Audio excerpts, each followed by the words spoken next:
Si par exemple tu veux sortir du chômage, il faut savoir qu'est-ce que tu veux vendre en oubliant tes diplômes. Ça ne veut rien dire. Je suis formel. Ton diplôme ne veut rien dire en matière d'argent, de travail. Je vais même vous souffler quelque chose. Il y a des domaines, ou dans la plupart des domaines, sauf quelques exceptions, plus tu as des diplômes, moins les patrons veulent de toi. Un gars qui a le doctorat sera chômeur beaucoup plus longtemps et risque de vieillir dans le chômage plus qu'un gars qui a un BTS ou une licence. Vous savez pourquoi? Il a l'illusion parce qu'il a perdu beaucoup de temps à l'université qu'il vaut cher. Quand même, j'ai étudié jusqu'au doctorat.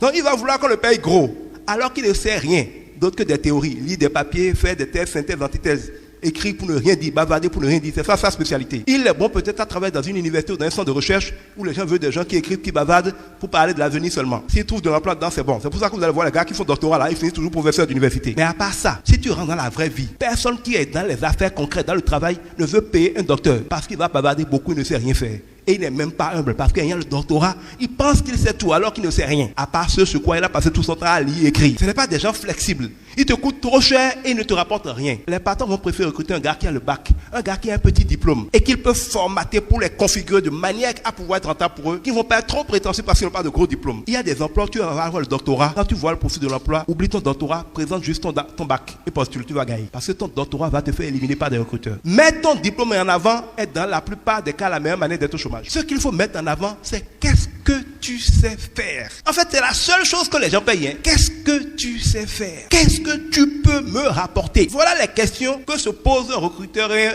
patron, même s'il ne te le dit pas clairement. Tout le reste là, c'est des manières diplomatiques de poser cette question. Mais s'ils ont affaire à quelqu'un de mature, de professionnel, la question est simple. Tu me rapportes quoi? Je gagne quoi à te prendre? Qu'est-ce que tu vaux? Tout employeur n'a qu'une seule vocation. Et le jour où vous serez employeur, ce sera votre seule vocation. Qu'est-ce qu'il me rapporte? On ne reste pas dans une entreprise parce qu'il y a un poste. On reste dans une entreprise parce que quand on fait les calculs, l'entreprise perd plus qu'elle ne gagne à te virer. Et si tu es dans une entreprise normale, c'est que quand on fait les calculs, l'entreprise gagne plus que tu ne lui coûtes. Ça veut dire que la meilleure manière de sortir du chômage et d'avoir une grande carrière, c'est de veiller tout le temps par ce que tu sais faire, par ton comportement, par ta disponibilité. Quand on te prend globalement, tu dois rapporter plus à l'entreprise que tu ne lui coûtes. Quand c'est comme ça, ton emploi est garanti. Jeune enflammé après le coup.